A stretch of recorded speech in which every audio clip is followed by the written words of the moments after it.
여러분 안녕하세요. 오롱장입니다. 오늘은 또다시 증여에 대해서 한번 말씀드려보고자 합니다. 시청하시기 전에 구독하기, 좋아요, 멤버십 부탁드리고요. 제 정기 강의 접수 기간입니다. 그리고 제 책 같이 좌측 하단의 링크에서 확인 가능하세요. 세금 낼 바엔 물려준다. 서울주택 증여 3개월째 증가세. 이게 무슨 뜻일까요, 여러분? 예전에 증여에 대해서 말씀드린 적이 있어요. 제 영상에서 증여를 하게 되면 5년가량 해당 주택은 시장에 나오지 못하죠. 다시 얘기해서 지금 시장에서 시장 입장에서만 보면은 증여는 아주 안 좋은 선택이에요. 그 사람한테 안 좋다는 게 아니에요, 여러분. 시장에서 봤을 때 안 좋다는 거예요. 지금 시장이 뭐 안정되어 간다고 하시는 분들은 저는 그냥 시장을 보는 눈이 없다. 실력이 없다라고 생각을 해요. 왜냐면 이렇게 분석이 어렵지 않은 시장에서 그 정도 목소리를 못 낸다는 것 자체에 대해서 저는 문제가 있다고 생각을 하는데요. 자, 여러분 일단 몇 가지 정리해 봅시다. 증여가 왜 이렇게 올라갈까요? 증여가 올라가는 이유는 일단 집값이 올라가기 때문이 첫 번째 이유입니다. 아니라고 말씀하실 수 있을까요? 왜 그럴까요? 사실은 팔지를 못하는 거예요. 양도세를 내고 팔 수가 없어서 어차피 자식에게 집을 사줄 새로운 집을 사줄 수가 없으니까, 팔고 사줄 수가 없으니까 증여를 해버리는 건데요. 자, 생각을 해보시면 양도세가 왜 무서울까요? 양도세가 무서운 이유는 여러분, 집값이 올랐기 때문이에요. 집값이 내려갔는데 양도세를 무서워하는 바보는 없어요. 왜냐하면 낼 이유가 없거든요.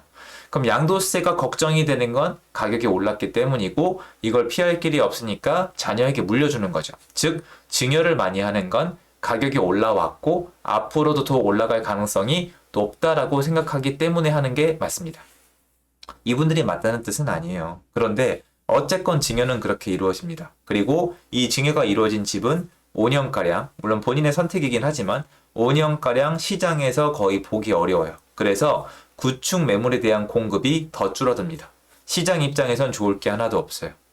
자, 그런데 우리가 알아야 될 게 뭐가 있을까요? 오늘은 그 얘기를 하려는 게 아니에요, 여러분. 옛날에 그 얘기 했잖아요. 증여가 시장이 안 좋다는 거, 부의 되물림이 된다는 거, 새롭게 시작하는 분들에게 기회를 박탈하는 거라는 거, 사회적으로 아주 안 좋은 거라는 거는 제가 충분히 말씀을 드렸잖아요. 오늘은 그 얘기 하려는 게 아니에요. 뭘까요? 자, 여러분이 지금 최근 제가 데이터를 가지고 여러분에게 뭔가 자세히 설명을 못 하겠다라고 말씀드렸죠. 몇 가지 이유가 있었죠. 첫 번째로 한국부동산원은 한국에 알아주는 공공기관인데 거기 데이터를 제가 체감했을 때 전혀 동질감을 느끼지 못하는 게 첫 번째 이유고요. 제가 한국부동산원이 틀렸다, 거짓말을 하고 있다라고 얘기할 수 있는 근거가 없습니다. 다시 한번 양해를 부탁드려요. 그리고 두 번째가 뭔가 데이터를 보고 설명하기에는 정말 인간적으로 거래량이 너무 없어요. 거래량이 어느 정도 있어야 무슨 흐름이나 통계를 만들어서 알려드리는데 거래량이 역대급 핵 없어요. 저는 이게 가능한 줄도 몰랐습니다. 물론 저보다 오래된 선배님들은 뭐 아실 수도 있겠는데 저는 처음 보거든요. 그러니까 뭔가 통계가 안 되는 거예요. 자, 그런데 그 통계 안에 부동산을 끼지 않고 중개를 하지 않고 직거래를 하고, 여러분 직거래는 여기 보시면은 네이버에 실거래가 하고 치고 들어가서 보시면 국토교통부에서 발표하는 작년 11월부터는 어느 중개사를 끼고 했는지 상호명만 안 나와요. 중개사를 끼고 했는지 아니면 직거래를 했는지 나와요. 그러니까 따져보면 제가 계속 이상하다고 한 게 낮은 가격에 거래가 된 게 직거래인 게 좀 많아요. 그런데 직거래는 제가 증여성이나 아니면은 가족 간의 거래일 가능성이 높다고 얘기했던 이유는 제가 전부 다는 아니지만 제가 다니는 지역에 전화를 해보니까 중개사님들이 그 거래를 몰라요. 그게 사실은 거의 어렵거든요. 중개사님들을 통해서 하는 게 나을 때가 많아요. 가격을 위해서. 그래서 이상했는데 제가 오늘 말씀드리고자 하는 건 이거예요. 여러분 여기 지금 서울 주택 증여가 늘어나고 있다고 하잖아요.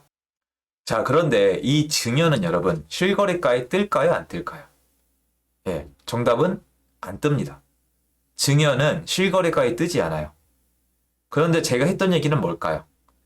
증여성 거래라고 말씀드렸잖아요. 여러분 이게 어떤 거냐면은 생각을 해보시면 간단해요. 증여를 하면 세금이 많이 나와요. 이건 아시죠? 지금 증여를 하면 세금이 많이 나와요. 옛날에 그래서 증여에 대한 세금이 낮다고 증여에 관련된 세금 한 번 또 올렸어요. 엄청 많이 나오는데 그게 싫어서 가족 간 거래를 하는 방법이 있어요. 그래서 소위 시중의 소문에는 마지막 실거래가에서 사람들이 생각하는 통용되는 시세에서 30%까지는 조사가 안 나온다는 얘기도 있습니다. 근데 그게 맞는지 틀린지는 사실 검증이 안 되고 있어요. 자, 그러면 뭐예요? 증여를 피하기 위한 증여성 거래예요. 그러니까 증여는 실거래가에 안 나오니까 제가 말씀드렸던 낮은 가격의 거래는 증여이다라는 말은 말이 안 되는 거예요. 제가 뭐라 그랬어요? 증여성 거래라고 말씀드렸죠. 증여성 거래. 근데 제가 하고 싶은 얘기는 이거예요. 자, 주택 증여가 3개월째 증가했죠. 그러면 상식적으로 여러분, 상식적으로 정말로 증여성 거래가 늘까요, 줄까요? 당연히 늘죠, 여러분. 증여가 늘었으면 증여성 거래는 더 늘어야 돼요. 왜냐면 증여를 그냥 이 로직 그냥 말 그대로 원칙대로 하는 것보다 증여성 거래를 되게 많이 해요. 왜냐면 자녀가 일정 이상 커서 만약에 소득이 있으면은 돈을 주고 받으면서 거래를 하면 되거든요. 그런데 중요한 건 생각해 보시면 증여는 거래 가격이 없어요. 그냥 주는 거예요, 여러분. 줄 때 당연히 이 세무사를 끼고 해서 간평을 받아요. 근데 그건 그건데 그게 중요한 게 아니라 증여성 거래는 당연히 낮게 하죠. 왜 그럴까요? 세금을 아껴야 되니까. 증여성 거래를 할 때 가격을 낮추면은 이 주는 사람 입장에서 양도세도 줄고 받는 사람 입장에서 취득세도 줄잖아요. 그러니까 여러모로 좋단 말이에요. 그리고 받는 자식 입장에서는 받는 가족 입장이 거의 대부분 무주택자예요. 왜냐면 취득세 때문에 집이 이미 있는 사람한테 증여성 거래를 잘 안 해요. 주변을 보면은.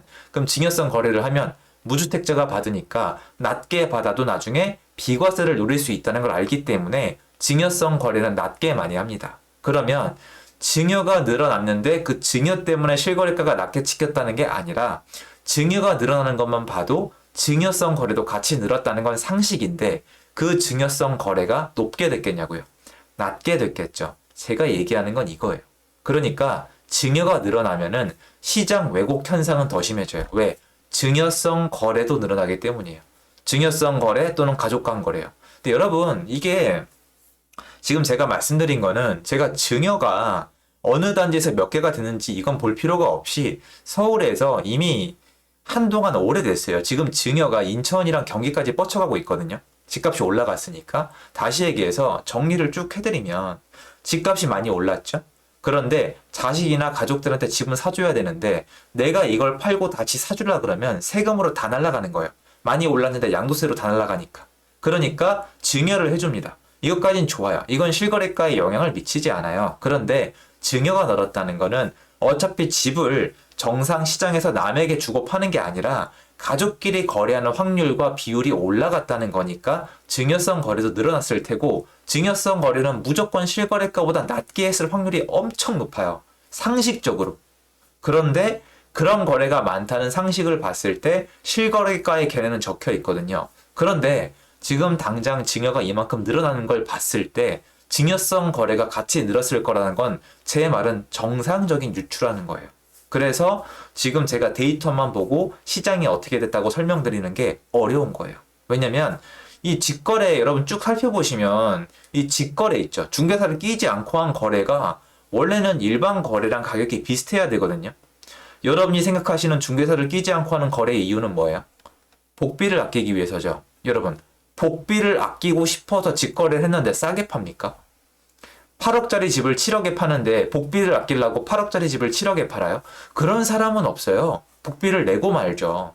그런데 보시면 희한하게 좀 낮게 거래된 게 직거래가 많아요.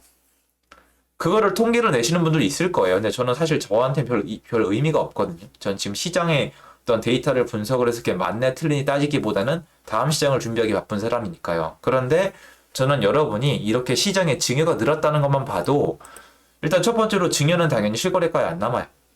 그런데 증여성 거래도 가족 간의 거래도 같이 늘었을 거라는 건 상식적으로 이해가 가능하실 거라고 생각을 하거든요. 그러면 여러분 그 가족 간 거래, 증여성 거래는 실거래가보다 높을까요, 낮을까요? 제가 제 가족에게 아파트를 예를 들어 10억짜리를 줘요. 근데 얘를 얼마에 주는 게 좋을까요? 11억에 주는 게 좋을까요? 그럼 제 양도세는 올라가고 이 사람 취득세는 올라가요. 얘 나중에 비과세를 노릴 건데 10억짜리를 8억에 주면 어떻게 되죠? 제 양도세도 줄어들고 이 사람 취득세도 줄어들어요. 어떻게 하시겠어요? 처음부터 가족 간 거래를 왜 합니까? 세금 피하려고 하는 거잖아요. 그러면 저는 종부세도 줄어들겠죠. 이런 식으로 상식적으로 생각해보고 경험을 해보면 이런 시장에서 증여성 거래, 가족 간의 거래가 늘어날 수밖에 없다는 건 상식인데 문제는 예전에는 얘네가 전체 거래에서 차지하는 비중이 적으니까 시장의 통계 왜곡 효과가 적었는데 지금은 전체 거래가 너무 없으니까 얘네가 도드라져 보이는 거라고 전 생각을 합니다. 그런데 제가 일일이 이거를 지금 손으로 다 조사할 수 없기 때문에 여러분에게 이 정도까지만 설명을 드리는 것 같아요. 각자 시장의 해석이 다를 수 있는 시장에 대한 해석이 다른 시점인데요. 제 의견은 여태까지 여러 차례 전달을 드렸고 전혀 변함이 없음을 다시 한번 말씀을 드립니다. 도움되었으면 좋겠고요. 제 영상은 여기까지입니다. 감사합니다.